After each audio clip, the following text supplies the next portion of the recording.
Boa noite, paz seja com você, com a sua família. Mais uma vez nós estamos aqui com esse intuito real de, mesmo à distância, mesmo longe, nós pastorearmos o seu coração, pastorearmos a sua vida, a sua família, e cremos que os dias são diferentes, mas a palavra continua a mesma, a graça continua a mesma, porque o nosso Deus continua o mesmo. E se Ele continua o mesmo, então está tudo bem, né? Porque a base da nossa fé é Ele e não as circunstâncias. Bem, hoje nós iniciamos uma segunda etapa da nossa conversa sobre avivamento. Se você tem notado, todos os dias a gente tem pensado, conversado sobre isso, os cultos, o papo pastoral, porque realmente nós entendemos que isto que estamos vivendo é um ambiente oportuno para um avivamento, logicamente que não gerado por homens, não fabricado por fórmulas, mas pelo Senhor nosso Deus. Mas a gente entende esse propósito, né, de pensarmos um pouco sobre isso e iniciamos então uma segunda etapa, e nessa segunda etapa nós conversaremos um pouco sobre o porquê precisamos de um avivamento, né? E hoje a ideia é pensar que nós precisamos de um avivamento para que nós possamos sair das crises. E é interessante nós olharmos para a palavra de Deus, como sempre, para entender como que isso funciona de fato.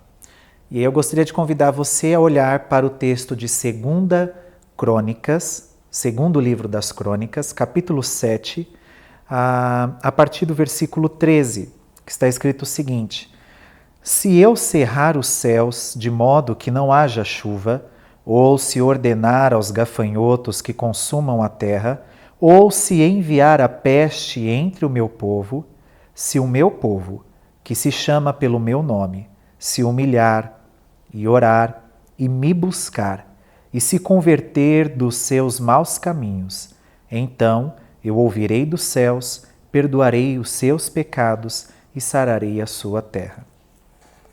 Aqui é uma resposta de Deus ao rei Salomão, quando Salomão inaugura o templo, conhecido como Casa de Deus, e Salomão faz uma oração ao Senhor, e é uma oração muito teologicamente bonita, porque ele compreende que Deus não cabe, não é comportado dentro de um templo, mas mesmo assim ele diz, embora eu saiba disso, que o Senhor se faça real aqui, que o Senhor esteja entre nós, que o Senhor ouça a oração que é feita neste lugar. Eu sei que este lugar não é para ser a sua casa, a sua morada, mas atende a oração do seu povo, olha com misericórdia para aqueles que olharem para este templo, né?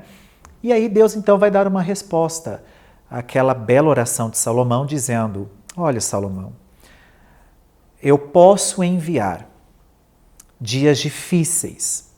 E é interessante porque aqui no versículo 3 fala que pode haver falta de chuva, o que é algo caótico, pensando que esse povo vivia de plantações, de colheitas, né? Pode haver gafanhotos que consumam a terra, e a gente vai ver como isso é perigoso, é complicado, principalmente naquela época, porque quando nós vemos o livro do profeta menor, Joel, nós vemos como os gafanhotos atingem aquela terra, ou se enviar peste entre o meu povo, que eram as doenças. E preste atenção aqui que Deus não está falando sobre uma situação mundial. O Senhor está falando de enviar isso entre o povo dele. Aí o versículo 14 diz, então esse povo que foi afetado sim por essas circunstâncias, este povo, se ele é o povo que se chama pelo meu nome, e ele então se humilhar e orar e me buscar e se converter dos seus maus caminhos, eu os ouvirei dos altos céus, perdoarei os seus pecados e sararei a sua terra. A única perspectiva bíblica possível para sair de uma crise, primeiro, é compreender que toda crise tem algo de Deus para ser comunicado. E agora eu não estou entrando na discussão se é Deus que enviou o coronavírus, se não é Deus que enviou o coronavírus. Eu só estou dizendo que, neste momento, como igreja, nós precisamos parar e entender: existe uma mensagem divina no meio de todo esse caos. Existe algo de Deus no meio de tudo isso. E como igreja, eu preciso olhar para este texto aqui de Crônicas e entender que este mal que está afetando, porque não é apenas o ímpio que está isolado dentro de casa, não é apenas o ímpio que tem que usar máscaras, não é apenas o ímpio que tem que lavar as mãos ou passar álcool em gel nas mãos quando está fora, não é apenas o ímpio que está com seu emprego à beira talvez de uma demissão, de um comércio que não está mais produzindo. Não, eu estou passando por isso, você está passando por isso, todos nós de alguma forma estamos sendo afetados por este momento de caos. E aí, significa que o mal também está atingindo o povo de Deus. Agora, o povo de Deus não deve se posicionar como quem olha como um exclusivismo. Não, eu vou orar por mim, porque Deus vai me blindar, vai me proteger. Não. Isso gera em nós uma empatia, uma compaixão. E é a hora, então, de que eu devo clamar ao Senhor, aquele que governa e que domina sobre todo o bem e sobre todo o mal. E clamar a Ele não apenas pelo meu bem, mas clamar ao Senhor para que haja o bem das nações. E o bem das nações ainda, preste atenção, antes de Deus sarar a terra, é perdoar pecados. Nós, às vezes, andamos tão desesperados com uma crise momentânea da saúde ou das finanças, que nós estamos, às vezes, nos esquecendo de uma crise muito mais antiga, muito mais grave e que mata a gente todos os dias, chamada crise do pecado.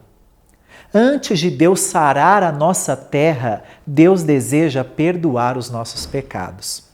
Então, para que nós saiamos da crise, nós precisamos entender a dinâmica de Deus num processo de crise. Lembra do profeta Joel que eu mencionei? Quando a nação está em crise, o culto no templo está parado, não há oferta, não há louvor, está tudo parado. Tudo.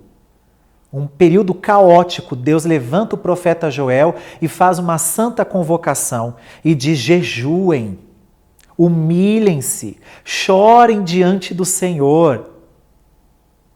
E então lá, após toda essa santa convocação para arrependimento, para perdão de pecados, para restauração, aí vem a promessa do derramamento do Espírito Santo e da prosperidade sobre o povo do Senhor, ali, no caso, o povo hebreu.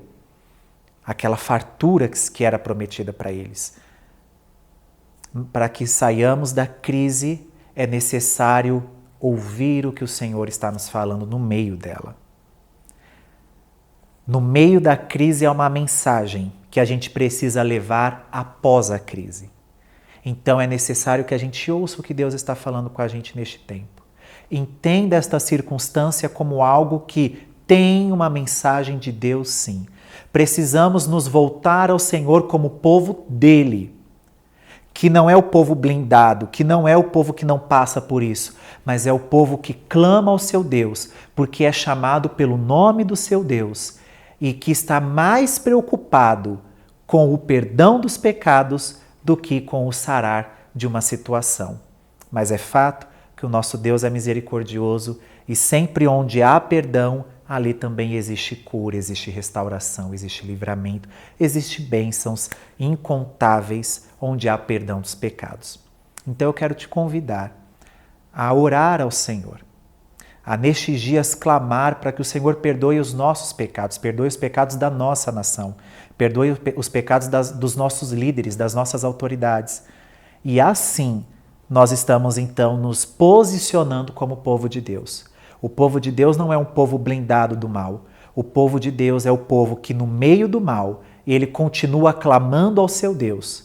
Mesmo quando todos perguntarem onde está o seu Deus, nós continuamos clamando a Ele, porque nós o conhecemos, somos chamados pelo seu nome, cremos no seu governo soberano e sabemos que tudo o que Ele faz é bom, perfeito e agradável. E se neste tempo o Senhor está nos permitindo viver esta fase, há algo de Deus bom, perfeito e agradável no meio de tudo isso. Basta que a gente veja, entenda e perceba este tempo. Que o Senhor te abençoe e que o seu coração esteja sensível para, no meio de todo o caos, ouvir aquela voz que ainda acalma toda a tempestade. Ouça a voz do Senhor, porque há algo de Deus no meio dessa crise. E então, quando nós percebermos isso, sairemos dela, movidos em jejum, em contrição, em arrependimento, em oração, mas continuando como um povo que é chamado pelo nome do Senhor para a glória do seu Filho Jesus. Que o Senhor te abençoe, fique em paz, até uma próxima, se Deus quiser.